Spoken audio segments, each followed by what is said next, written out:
الحمد لله نحمده ونستعينه ونستغفره ونعوذ بالله من شرور أنفسنا ومن سيئات أعمالنا من يهده الله فلا مضل له ومن يضلل فلا هادي له أشهد أن لا إله إلا الله وحده لا شريك له وأشهد أن محمدا عبده ورسوله وبعد.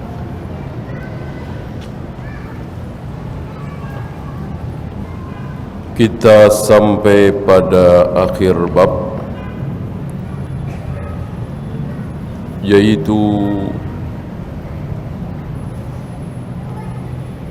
harapan akan mendapatkan hidayah kalau memenuhi dua syarat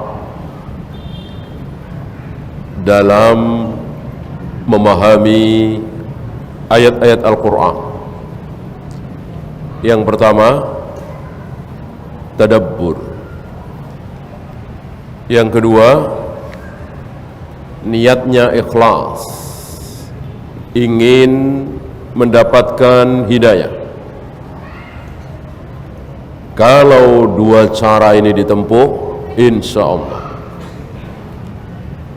dan secara umum syarat diterimanya ibadah memang dua itu: ikhlas karena Allah, satu lagi caranya mengikuti Rasulullah, cara yang benar. Tadabbur tadi yang benar. Kalau kita baca ayat, kemudian kita renungkan 5 menit, 10 menit, habis itu kita simpulkan sendiri, ini bukan tadabbur namanya. Kita baca ayat, lalu kita sesuaikan dengan nurani kita, kita sesuaikan dengan akal kita, ini bukan tadabbur namanya. Tadabbur adalah kita membaca ayat, lalu ayat itu menurut ayat-ayat yang lain bagaimana? Menurut sabda-sabda Nabi maksudnya bagaimana? Menurut pemahaman para sahabat bagaimana? Tabi'in dan seterusnya.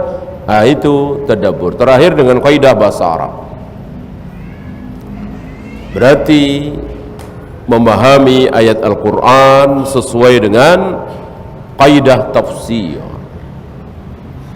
bukan menurut hawa nafsu kita, keinginan kita.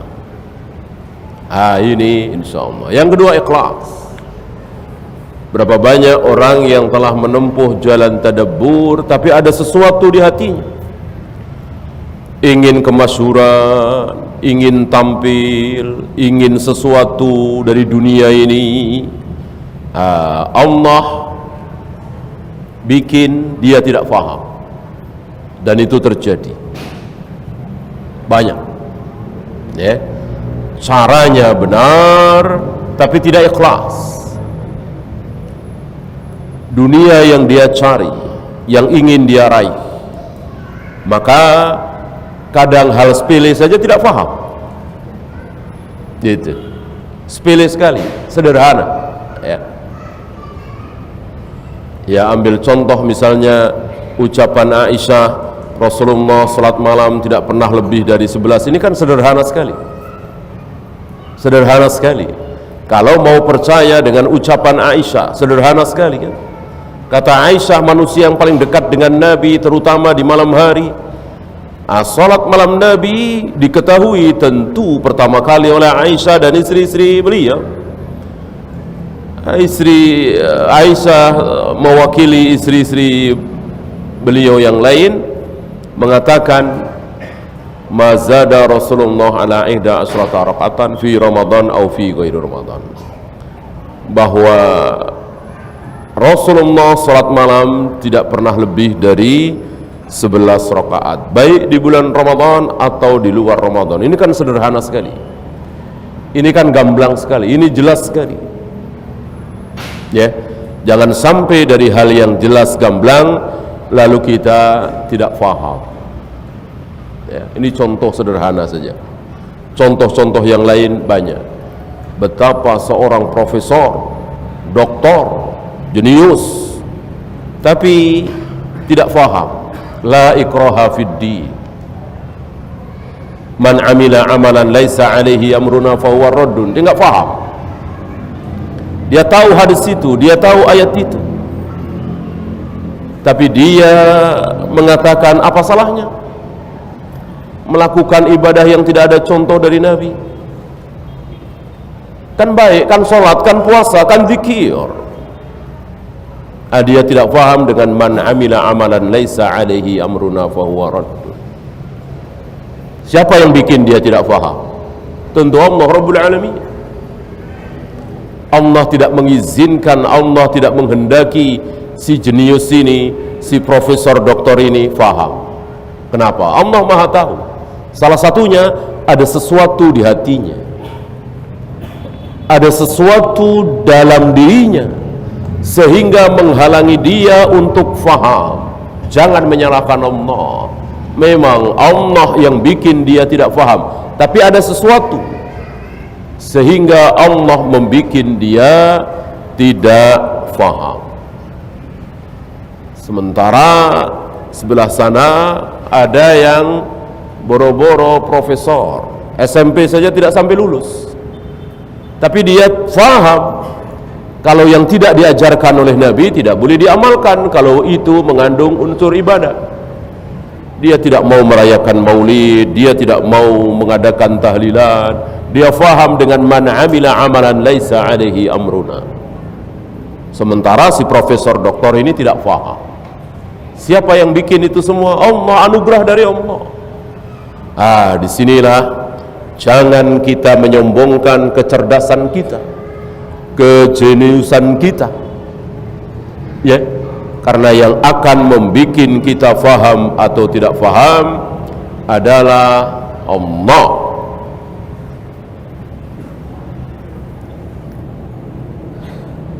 Kemudian beliau bawakan ayat-ayatnya, kemarin sudah kita baca ya.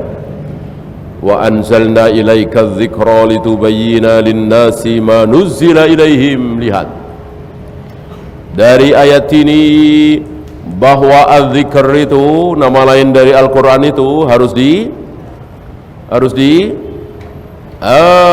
ditabyin, harus diterangkan, litubayyina linnas, harus diterangkan. Siapa yang berhak menerangkan? Kata Allah, engkau siapa? Rasulullah sallallahu alaihi wasallam. Maka kita butuh keterangan dari Nabi. Aqimus shalah, dirikanlah salat. Kita butuh keterangan dari Nabi. Salatnya ada berapa? Subuhnya berapa rakaat? Zuhurnya berapa rakaat? Sujudnya bagaimana? Rukuknya bagaimana? Ini kita butuh keterangan dari Nabi sallallahu alaihi wasallam. Mana dalil? Litubayyina linnas, agar engkau menerangkan kepada manusia itu manuzzila ilaihim, apa yang telah Allah turunkan kepada mereka dalam Al-Quran ini masih harus diterangkan. Wa atuz zakah, bayarkanlah zakat. Apa yang harus dizakati? Enggak ada di Al-Quran. Ada Al-Quran menyebut 2,5%? Enggak ada. Ada Al-Quran menyebut haul, zakat itu setahun sekali? Enggak ada. Ternak itu ada 3, Al-Quran tidak menyebutkan. Butuh keterangan dari sabda-sabda Nabi, perbuatan Nabi. Oleh karena itu ketika Nabi berbuat, ketika Nabi melakukan sesuatu dalam agama ini, berarti Nabi sedang mengamalkan Al-Quran, sedang menafsirkan Al-Quran. Kana khuluquhul Quran, kata Aisyah. Akhlak Nabi adalah Al-Quran.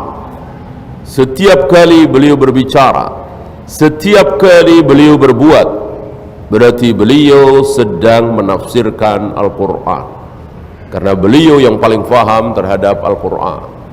Maka salah satu kalimat yang buruk adalah, kalimat yang batil adalah, hadis sahih ini bertentangan dengan ayat ini. Ini buruk sekali, ini kalimat yang batil sekali. Sabda Nabi yang ini bertentangan dengan ayat ini kalimat yang tidak boleh ada. Berarti Nabi nggak faham dong dengan Al-Quran. Kalau Nabi nggak faham dengan Al-Quran, gimana kita? Gimana yang lain?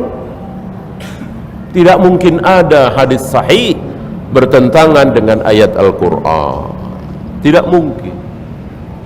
Beliau utusan Allah. Sekarang nggak usah utusan Allah dulu lah. Utusan seorang presiden, duta besar Indonesia untuk Jepang misalnya. Mungkinkah si dubes ini mengucapkan sesuatu kebijakan yang berbeda dengan presiden Indonesia? Tidak mungkin. Tidak mungkin, siap-siap dipecat dia kalau dia mengucapkan sesuatu, mengeluarkan kebijakan yang berbeda dengan sang presiden yang mengutus dia. Itu utusan seorang presiden, utusan seorang raja. Bagaimana utusan Allah Rabbul Alamin? Mungkinkah Nabi yang amanah, yang jujur, yang paling takut terhadap neraka, paling taat kepada Allah, mengucapkan sesuatu yang berbeda dengan Al-Quran? Mustahil. Mustahil. Oleh karena itu, jangan lupakan 4 kaidah kemarin. Saya ingat ya. Tidak mungkin ada ayat bertentangan dengan ayat. Tidak mungkin ada hadis bertentangan dengan hadis. 3, tidak mungkin ayat bertentangan dengan hadis. Yang terakhir, tidak mungkin ayat atau hadis bertentangan dengan ilmu pengetahuan. Ini kaidah besar, adimah, ditulis oleh para imam di kitab-kitab qawaid mereka.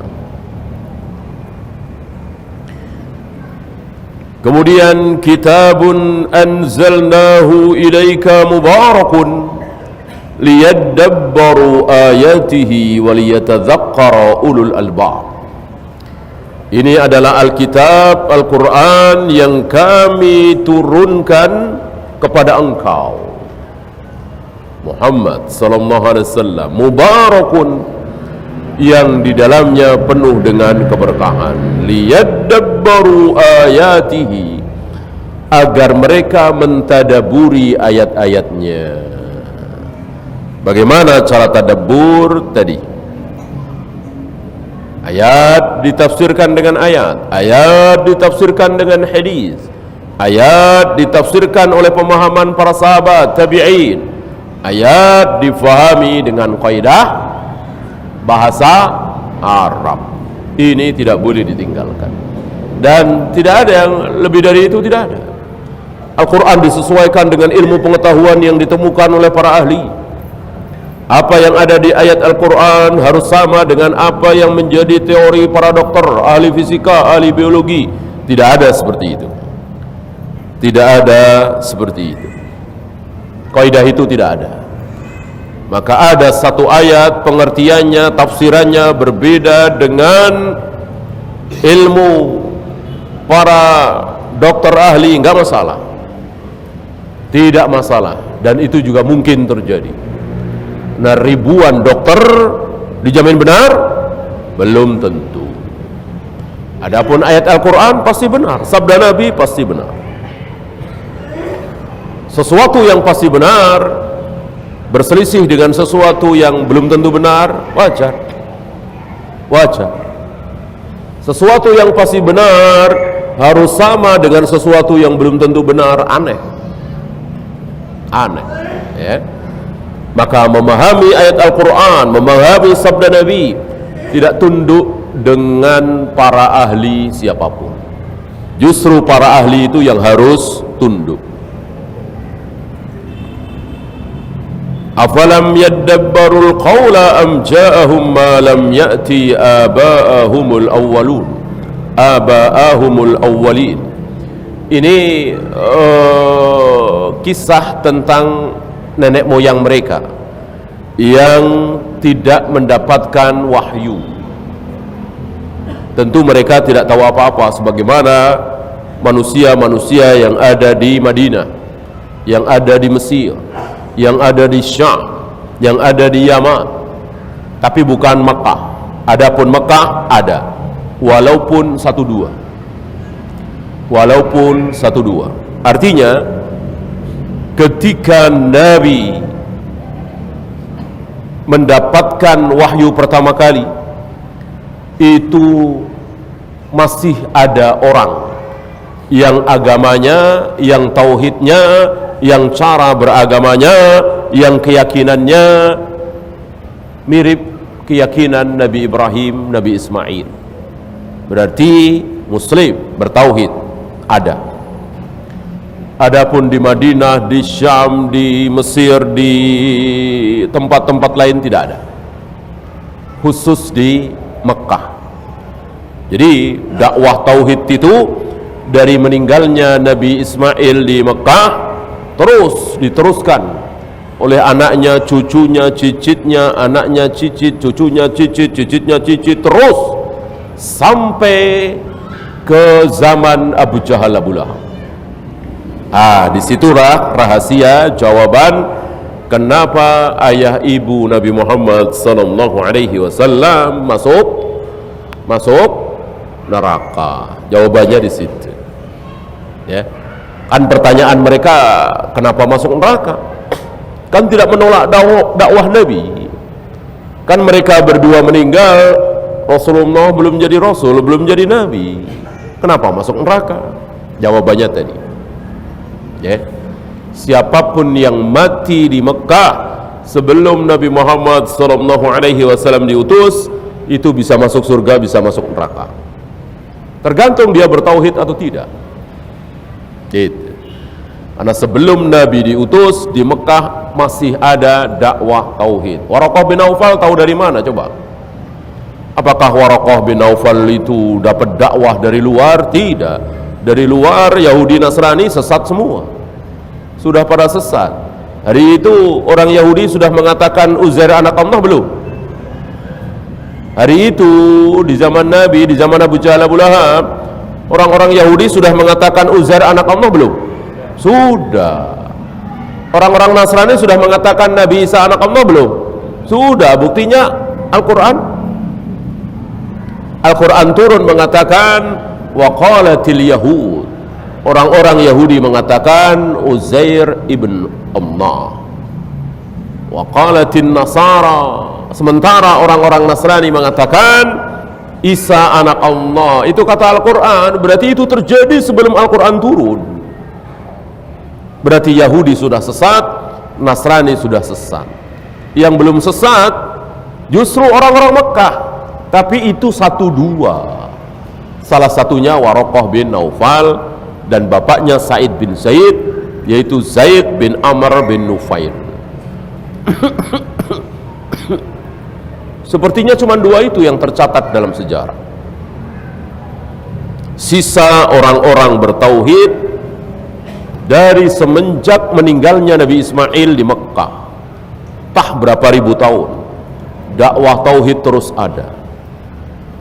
Ya, disitulah jawaban kenapa Rasul mengatakan ayahku di neraka, ibuku di neraka.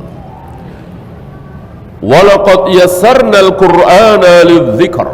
Sungguh kami telah mudahkan Al-Quran ini untuk az-zikr. Berarti siapa yang mengatakan bahwa Al-Quran itu sulit, dia berhadapan dengan firman Allah. Allah yang mengatakan walaqad yassarna, kami telah mudahkan. Maka sebetulnya mudah. Asal tahu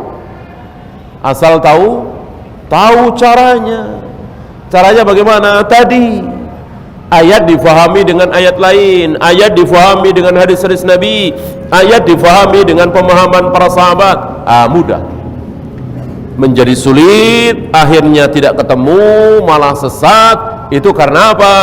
Ayat difahami sendiri-sendiri, ditafsirkan sendiri-sendiri, dimengerti sendiri-sendiri. Itu jadi sulit. Jadilah firqah-firqah dolal itu. Baca satu ayat, direnungkan sendiri, disimpulkan sendiri. Sebagaimana anak-anak muda Khawarij hari ini, mereka membaca ayat-ayat tentang jihad. Wa qatiluhum haitsu wajadtumuhum.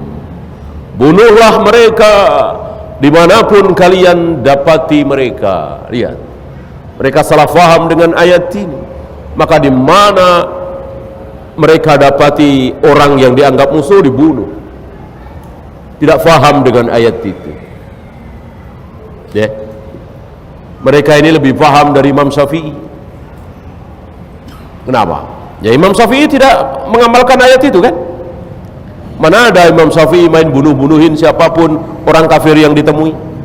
Termasuk Imam Bukhari, termasuk Imam Malik, Yahya bin Ma'in, Ali bin Madini, Hasan Basri, Tawus, Mujahid, Atha bin Abi Rabah. Ini ulama-ulama besar kita tidak faham dengan ayat itu. Yang faham anak-anak muda Khawarij yang ngebom sana ngebom sini. Aneh sekali. Buktinya ulama-ulama yang saya sebut itu nggak ada bunuh-bunuhin orang kafir, suka-suka mereka, suka-suka para ulama. Dengan memahami ayat itu, bunuhlah mereka dimanapun kalian dapati mereka. Lihat, menjadi salah, menjadi keliru gara-gara apa?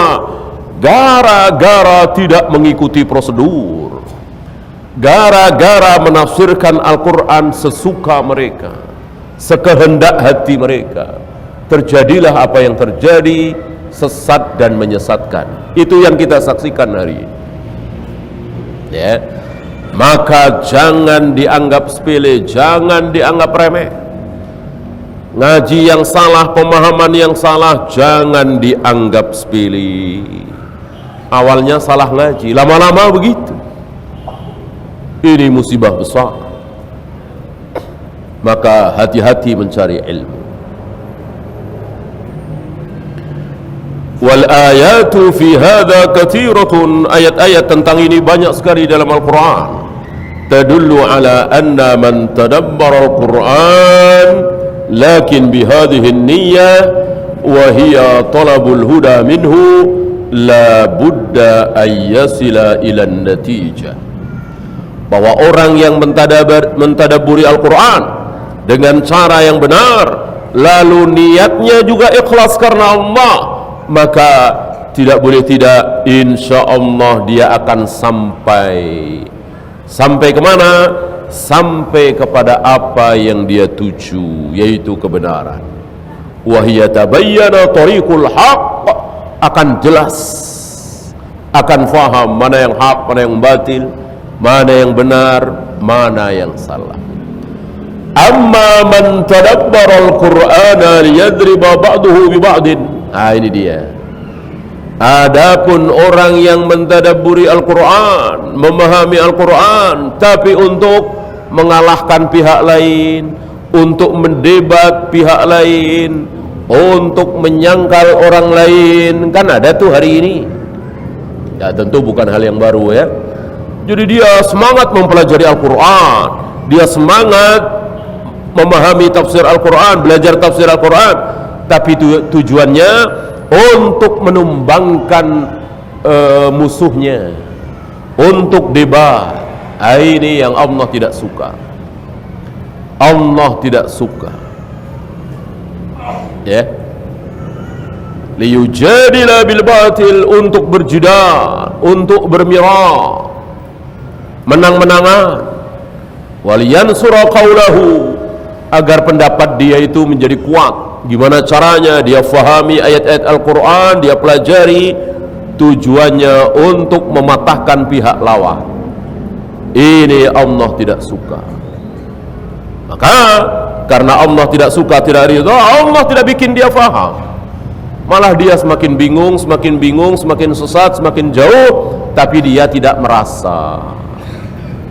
Maka lihat orang-orang sesat, orang-orang yang meyakini sesuatu, itu biasanya Pede apa tidak? Orang-orang sesat, orang-orang yang masuk dalam firqah dolal, itu pede apa tidak? Pede. Betul-betul yakin mereka dalam kebenaran. Ya seperti yang bunuh diri kemarin.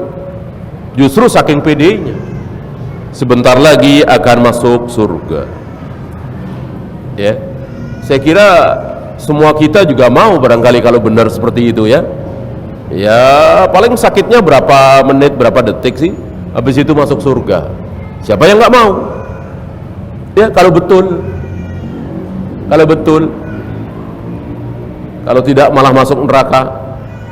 Ya, antum masih ingat sabda Nabi SAW, orang yang mati bunuh diri, setelah dia mati di alam barzah diapakan? Misalnya dia bunuh diri dengan cara menjatuhkan dirinya ke jurang, maka dia akan dijatuhkan ke jurang, dijatuhkan ke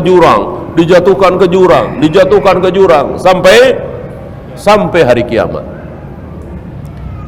Begitu juga orang yang bunuh diri dengan menusukkan pisau ke dadanya, maka Allah akan membuat dia tersiksa, dia ditusuk dadanya setiap hari, setiap saat sampai hari kiamat. Ya. Maka orang yang meledakkan dirinya akan seperti itu nasib sampai hari kiamat. Berdasarkan sabda Nabi sallallahu alaihi wasallam.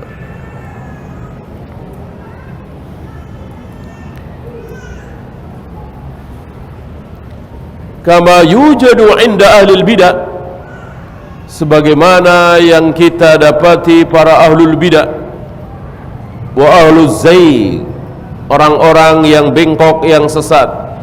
Fa innahu ya'ma 'anil haqqi wal iyadu billah, mereka buta dari apa? Buta dari kebenaran. Lihat masjid di mana-mana ada isinya, banyak orang sholat berjamaah, suara azan menggema di mana-mana. Setiap kali datang waktu sholat selalu terdengar suara azan. Yang pakai jilbab ribuan, mungkin jutaan, ya, dibilang negara kafir. Apa enggak buta itu? Buta sebuta-butanya. Yang mengatakan Indonesia negara kafir itu buta sebuta-butanya. Ya, masjid di mana-mana, suara azan menggema di mana-mana. Yang pakai jilbab luar biasa, syiar-syiar Islam luar biasa, dibilang negara kafir, buta. Persis ucapan beliau, ya'ma 'anil haq, mereka buta dari kebenaran itu. Siapa yang membutakan mereka? Tentu Allah Rabbul Alamin. Allah tidak mau membuat mereka faham akibat kelakuan mereka sendiri, akibat kesombongan mereka sendiri. Maka beruntung kita, bersyukur kita kalau kita diberi pemahaman oleh Allah sehingga kita faham begini, oh ini tidak boleh, oh ini boleh. Ini nikmat besar, wajib kita syukuri, jangan kita coba-coba yang mengakibatkan nikmat ini hilang. Apa? Ragu, muncul keraguan. Masih ingat kemarin? Keraguan itu muncul disebabkan karena kita banyak berdebat. Itu muncul keraguan. Kenapa?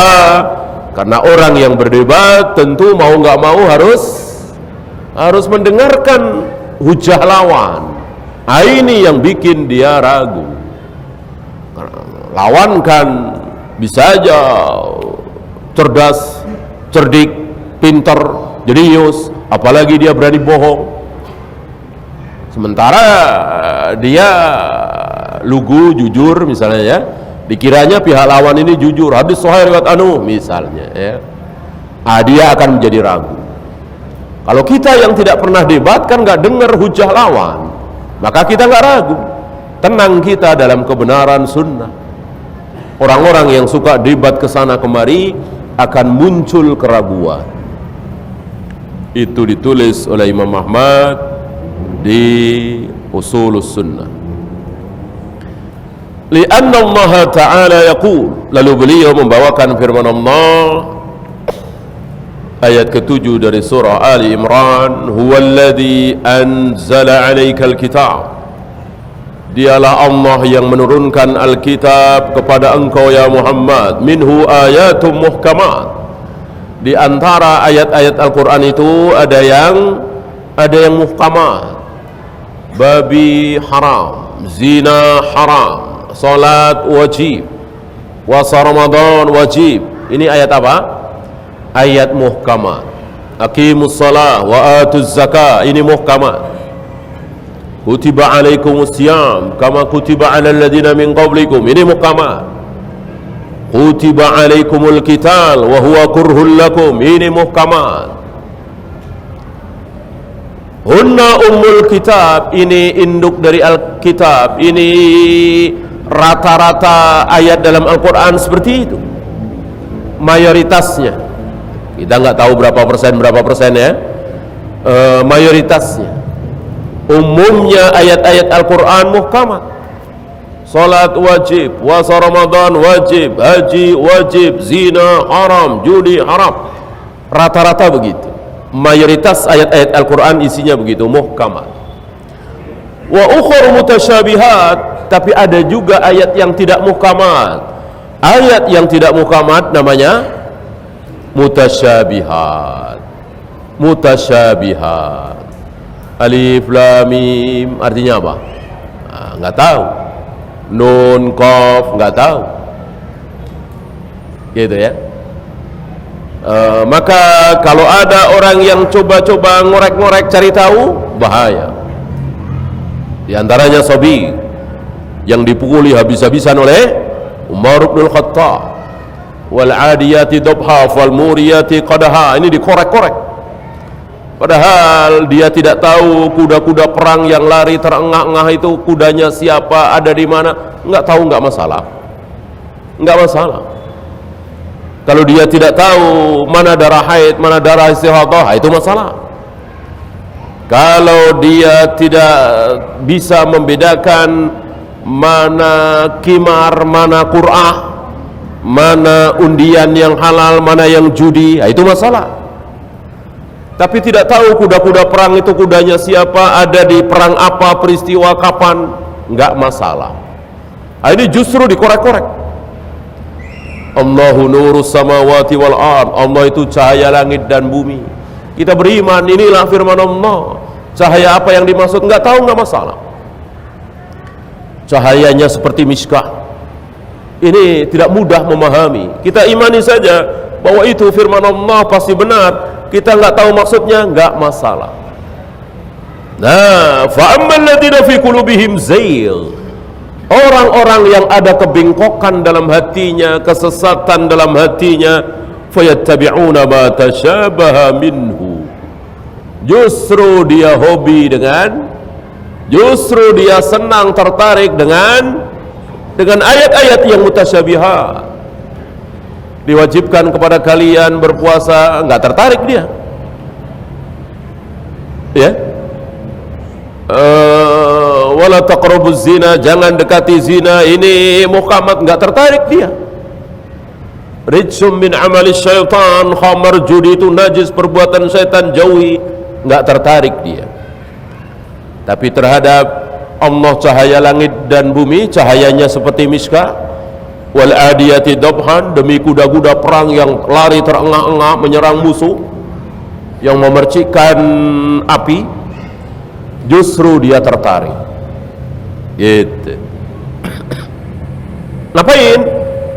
Apa alasannya? Ibtigha'al fitnah, nyari-nyari fitnah. Fitnah kan? Ini benar apa salah nggak tahu, fitnah itu. Dia bilang benar padahal salah, fitnah itu. Dia bilang salah padahal benar, fitnah itu. Ya. Dia bilang ini sunnah padahal bid'ah, fitnah itu. Fitnah yang dimaksud adalah syubhat. Syubhat. Masih ingat zaman tidak ada fitnah? Ingat ya, zaman 3 manusia masih hidup. Wabtigha'a ta'wili, dan dia mencari-cari takwilnya. Dia mencari-cari takwilnya. Takwilnya apa ya? Maksudnya apa ya? Kuda ini kuda apa ya? Peristiwa perang apa ya? Nyari-nyari dia. Padahal dia tidak tahu juga nggak apa-apa. Karena Al-Quran ini besar sekali. Al-Quran ini firman Allah. Al-Quran ini betul-betul ucapan Allah, perkataan Allah. Maka 1-2 perkataan Allah tidak sanggup difahami oleh para makhluk. Mungkinkah? Mungkin. Allah terlalu besar. Kalau seluruh ucapan Allah bisa difahami oleh makhluk, kurang kebesaran Allah. Justru Allah ingin menunjukkan bahwa aku ini maha besar. Buktinya apa? Buktinya banyak di antara ucapan-ucapanku yang tidak bisa difahami oleh makhluk. Jangankan makhluk seperti kita, makhluk paling mulia Nabi Muhammad SAW tidak tahu Alif Lam Mim itu apa, Alif Lam Ra itu apa, Yasin itu apa, Qaf Nun Kaf Ha Ya Ain Shad maksudnya apa, Nabi tidak tahu.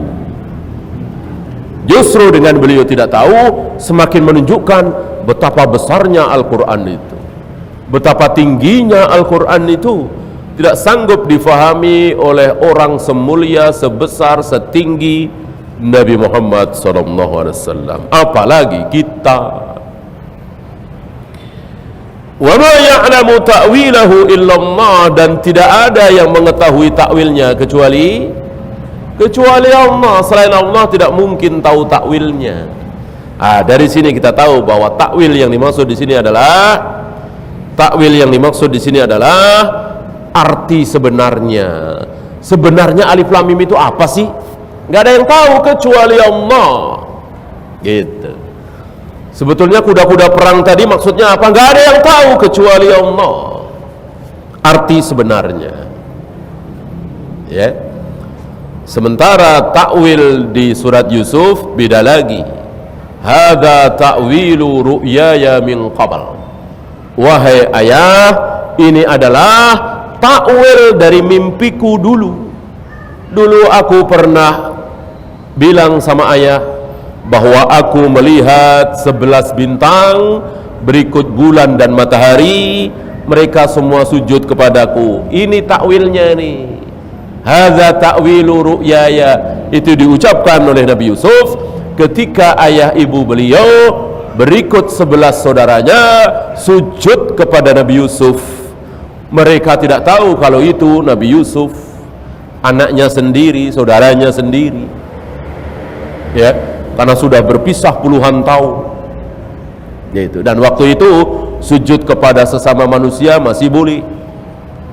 Masih boleh untuk menghormati, bukan untuk menyembah. Nah, Nabi Yusuf mengatakan, hadza ta'wilu ru'yaya min qabl. Ini takwil mimpiku dulu ya ayah. Apa takwil di situ? Tafsir. Tafsirnya, maksudnya bulan dan matahari, ayah dan ibu, 11 bintang, 11 kakak-kakaknya. Sujud sama sujud kan? Nah, itu tafsir. Dua itu. Takwil itu artinya cuma dua. Satu arti sebenarnya, dua tafsir. Yang ketiga tidak ada. Hari ini Asy'ariyah, Maturidiyah, Jahmiyah, Jabariyah, Qadariyah, mereka membikin takwil dengan makna ketiga. Apa? Tangan ditakwil dengan kekuasaan, wajah ditakwil dengan ridha Allah, ya. Istawa ditakwil dengan istaula. Ini yang batil. Tafsir bukan, makna sebenarnya bukan. Jadi arti takwil itu cuma dua. Tidak ada yang ketiga, keempat, kelima dan seterusnya. Kalau ada yang ketiga berarti batil. Ya. Rasul bilang tangan, tapi yang dimaksud oleh beliau bukan tangan. Nah, ini batil. Allah bilang wajah, tapi yang dimaksud oleh Allah bukan wajah. Nah, itu batil. Takwil yang batil. Itu takwil yang batil. Takwil yang hak cuma dua itu, tafsir atau arti sebenarnya. Paham ya? Wa ma ya'lamu ta'wilahu illallah. Tidak ada yang mengetahui takwilnya kecuali Allah. Warasikhuna fil ilmi yaquluna. Tadi orang-orang yang sesat, orang-orang yang ada kebengkokan dalam hatinya. Nah sekarang orang-orang yang dalam ilmunya, orang-orang yang beriman, yang ilmunya dalam, dia bilang apa? Dia bilang apa?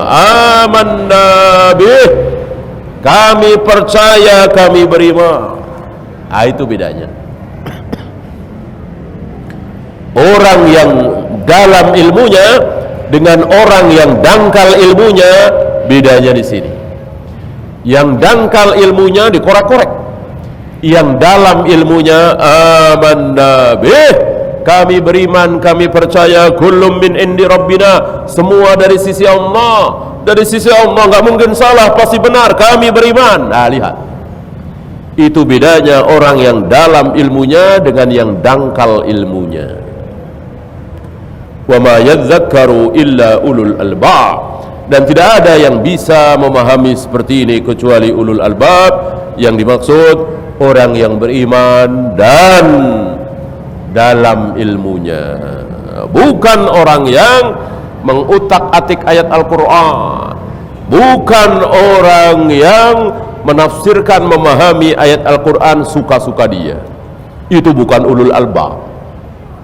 Justru ulul albab kebalikan, amanna bih kullu min indi rabbina, itu ulul albab. Kami beriman, semuanya dari Allah. Kami beriman, semuanya dari Allah. Ayat terakhir, dan sekaligus ini pertemuan terakhir kita ya. InsyaAllah kita ketemu mungkin pertengahan Syawal. Wa qala ta'ala kul huwa lilladzina amanu hudaw wa shifa. Katakan, dia apa nih huwanya ini? Al-Quran. Lilladzina amanu, bagi orang-orang yang beriman. Al-Quran itu bagi orang-orang yang beriman apa? Hudaw wa shifa, petunjuk dan shifa. Apa shifa? Obat. Obat. Namanya obat itu pasti untuk mengobati penyakit. Nah, penyakit apa? Penyakit sombong, penyakit ria, penyakit yang ada di dalam hati, penyakit cinta dunia, bukan penyakit jasmani. Sakit jantung, liver, sakit kulit, enggak. Sakit yang ada di hati, sum'ah, ria, hasad. Yang paling dahsyat penyakit yang ada di hati, syirik. Syirik.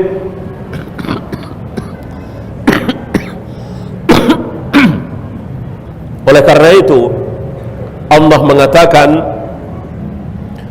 hari itu tidak ada manfaat harta mereka, anak mereka, tidak ada manfaat.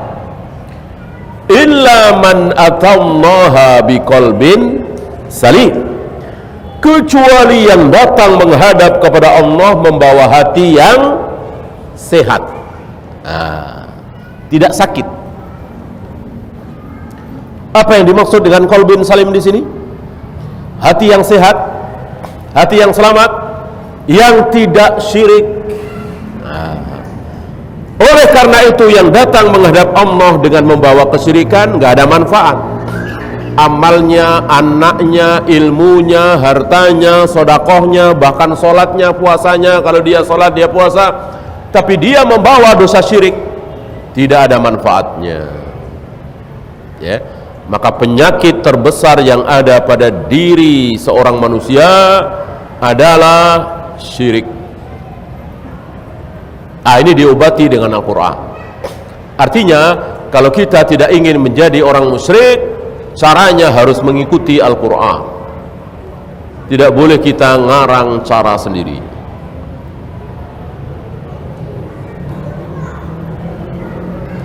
Walladzina la yu'minuna fi adhanihim waqar.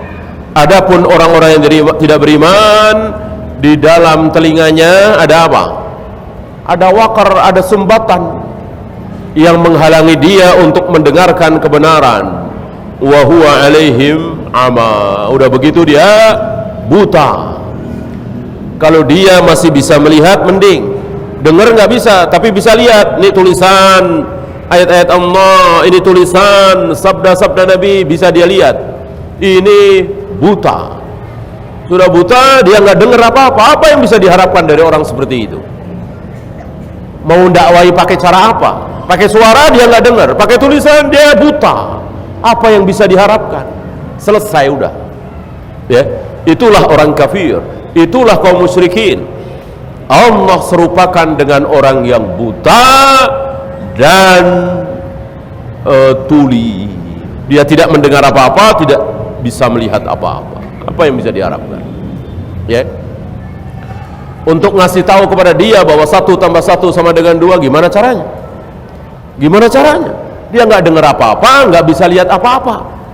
Kita mau kasih tahu dia 1 tambah 1 sama dengan 2, sulit, nggak bisa.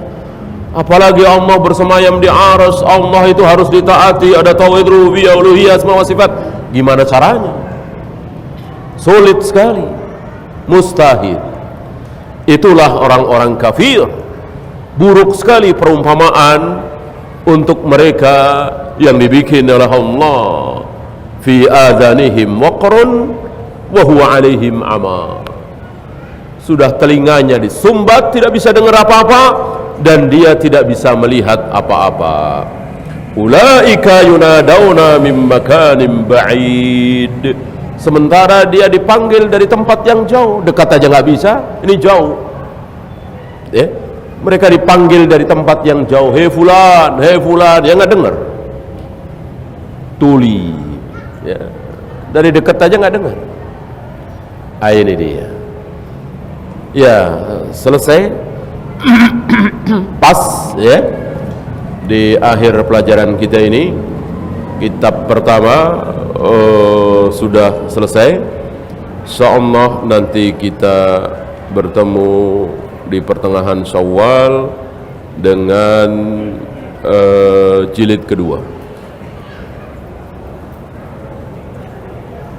Ada pertanyaan, silakan.